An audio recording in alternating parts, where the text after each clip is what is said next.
नमस्कार मित्रांनो, कल्पना करा की तुम्ही एका रात्री झोपलात आणि सकाळी उठल्यावर तुम्हाला समजतं की तुमच्या बँक खात्यात अचानक करोडो रुपये जमा झाले आहेत आणि एका रात्रीत तुमचं संपूर्ण आयुष्य बदलेल. झोपडीच्या जागी अलिशान बंगला येईल आणि सायकलीच्या जागी मर्सिडीज किंवा फॉर्च्युनर उभी राहील. पण हे फक्त स्वप्न नाही, तर हे घडलं आहे महाराष्ट्रातल्या एका गावात, जी 100% सत्य घटना आहे. हे एक असं गाव आहे जिथे गावकरी एका रात्रीत करोडपती झाले. पण मित्रांनो, या कथेचा शेवट तुम्हाला विचार करायला भाग पाडेल, कारण अचानक मिळालेल्या या अफाट संपत्तीचं पुढे काय झालं, आज या गावातले लोक कसं जीवन जगत आहेत, आणि सर्वात महत्वाचं म्हणजे जमिनीचं महत्व आणि पैशाचं योग्य नियोजन का आवश्यक असतं. आज आपण याच वास्तववादी आणि डोळे उघडणाऱ्या प्रवासाबद्दल सविस्तर माहिती जाणून घेऊया. व्हिडिओ शेवटपर्यंत नक्की पहा, कारण ही कथा फक्त एका गावाची नाही, तर पैशाच्या योग्य नियोजनाची एक महत्वाचा धडा आहे. आणि व्हिडिओ आवडल्यास व्हिडिओला नक्की लाईक करा आणि तुमचं मत काय आहे ते आम्हाला कमेंट बॉक्स मध्ये नक्की सांगा. एका रात्रीत बदललं नशीब. शेतकरी म्हटलं की आपल्या डोळ्यासमोर उभा राहतो तो घाबरणारा, डोक्यावर कर्ज असलेला आणि निसर्गाच्या लहरीवर अवलंबून असलेला एक कष्टकरी माणूस. पण या गावातलं चित्र काहीस वेगळंच होतं. सरकारच्या एका मोठ्या विकास प्रकल्पासाठी, जसे की महामार्ग किंवा औद्योगिक वसाहत, या गावातल्या शेतकऱ्यांच्या जमिनी अधिग्रहित करण्यात आल्या. जमिनीच्या मोबदल्यात सरकारने शेतकऱ्यांना इतका पैसा दिला ज्याची त्यांनी स्वप्नातही कल्पना केली नव्हती. ज्या शेतकऱ्याने कधी बँकेत लाख रुपये एकत्र पाहिले नव्हते, त्यांच्या खात्यात एकाच दिवशी करोड रुपये जमा झाले. कुणाला 2 करोड, कुणाला 5 करोड, तर ज्याच्याकडे जास्त जमीन होती त्यांना तब्बल 12 कोटी रुपये मिळाले आहेत. एका रात्रीत हे संपूर्ण गाव करोडपती शेतकऱ्यांचं गाव म्हणून ओळखलं जाऊ लागलं. आजूबाजूच्या पंचक्रोशीत याच गावाची चर्चा सुरू होती. गावात आला पैशाचा महापूर आणि सुरू झाली उधळपट्टी. पैसा हातात आल्यावर माणसाचं राहणीमान आणि विचार कसे बदलतात याचं जिवंत उदाहरण म्हणजे हे गाव आहे. पैसे खात्यात जमा होताच गावात एक वेगळी स्पर्धा सुरू झाली. जुनी कौलारू आणि मातीचं घर पाडून त्या जागी राजवाड्यांसारखी आलिशान बंगले उभे राहिले. तुम्ही जर या गावात फेरफटका मारला तर इथले बंगले पाहून तुम्ही चक्रावून जाल. हे बंगले एखाद्या मोठ्या शहरातील अब्जावधींच्या घरांनाही लाजवतील असे उभे आहे. पण फक्त घर बदलली नाहीत, तर लोकांचा रुबाबही बदलला. गावातल्या रुंद रस्त्यावरून थेट थार, फॉर्च्युनर, स्कॉर्पिओ आणि मर्सिडीज यांसारख्या महागड्या गाड्या धावू लागल्या. तरुणाईला तर पैशाची वेगळीच नशा चढली होती. या एकाच गावात तब्बल 55 बुलेट गाड्या खरेदी केल्या गेल्या. शेतात काम करणारे स्टिअरिंग होते. सकाळी उठून शेतात जाण्याऐवजी लोक आता महागड्या गाड्यामधून नुसतेच फेरफटका मारण्यात वेळ घालवू लागले होते. पैशाचं चुकीचं नियोजन आणि वास्तवाचा फटका. मित्रांनो, पैसे कमवणं जितकं कठीण असतं त्याहून अधिक कठीण असतं तो पैसा टिकवणं.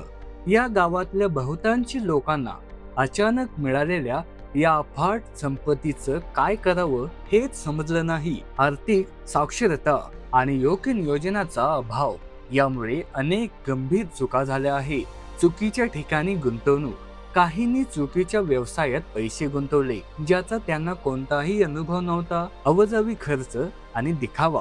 फक्त शेतकऱ्यांकडे मोठी गाडी आहे म्हणून कर्जावर किंवा रोख रक्कम देऊन त्याहून मोठी गाडी घेण्याची चढओढ लागली होती. शेतापासून दुरावा. ज्या जमिनीने त्यांना करोडपती बनवलं ती जागा तर गेलीच, पण उरलेल्या पैशातून नवीन जागा घेण्याऐवजी लोकांनी तो पैसा चैन आणि दिखाव्यासाठी खर्च केला. व्यसनाधीत. हातात भरपूर रिकामा वेळ आणि खिशात अपाम पैसा असल्यामुळे काही तरुण चुकीच्या मार्गाला लागले.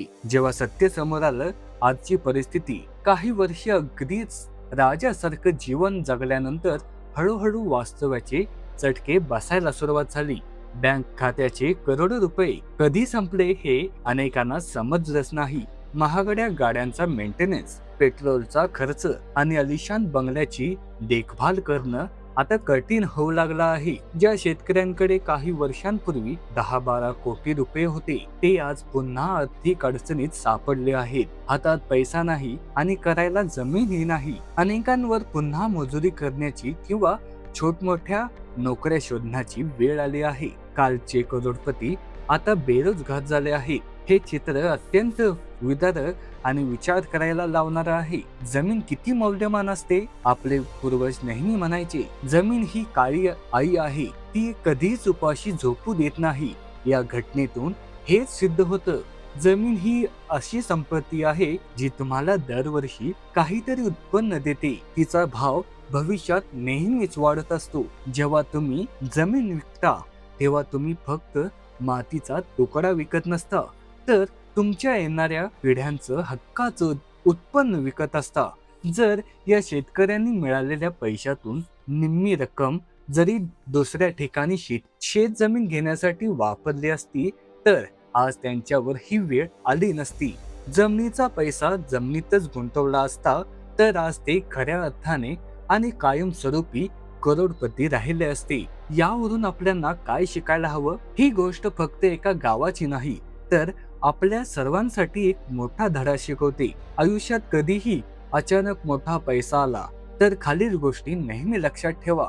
1. कधीही घाईघाईत निर्णय घेऊ नका. मोठा पैसा आल्यावर लगेचच महागड्या गाड्या किंवा बंगले घेण्याऐवजी तो पैसा काही काळ मुदत ठेवी, सुरक्षित ठेवा. मन शांत झाल्यावर तज्ञांचा सल्ला घ्या. 2. गुंतवणुकीचे महत्त्व ओळखा. पैसा हा कधीच तिजोरीत ठेवून वाढत नाही, तर तो योग्य ठिकाणी गुंतवावा लागतो. म्युच्युअल फंड्स, रिअल इस्टेट किंवा चांगल्या व्यवसायात गुंतवणूक करा. 3. देखावा टाळा. समाजात रुबाब दाखवण्यासाठी वस्तू खरेदी करू नका. रिच वर्सेस विथली मधला फरक समजून घ्या. श्रीमंत दिसण्यापेक्षा श्रीमंत असणारा भर घ्या. 4. उत्पन्नाचे स्तोत्र निर्माण करा. मिळालेला पैसा असा वापरा की त्यातून दर महिन्याला एक ठराविक उत्पन्न सुरू राहील. मित्रांनो, एका रात्रीत करोडपती होणं जितकं सोपं आणि आकर्षक वाटतं, ते टिकवणं तितकंच अवघड आहे. योग्य आर्थिक ज्ञान नसणे तर कुबेराचा खजिना सुद्धा काही वर्षात रिकामा होऊ शकतो.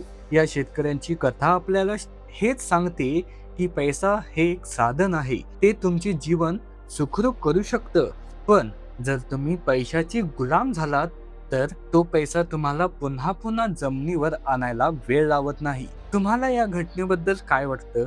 तुम्हाला जर अचानक 12 कोटी रुपये मिळाले तर तुम्ही त्या पैशाचं काय कराल? कोणती गाडी घ्याल की कुठला व्यवसाय सुरू कराल की आणि काही तुमचे स्वप्न असतील ते पूर्ण कराल? ते आम्हाला नक्की सांगा. आणि हा व्हिडिओ आवडला असेल तर व्हिडिओला लाईक करा. धन्यवाद. जय महाराष्ट्र.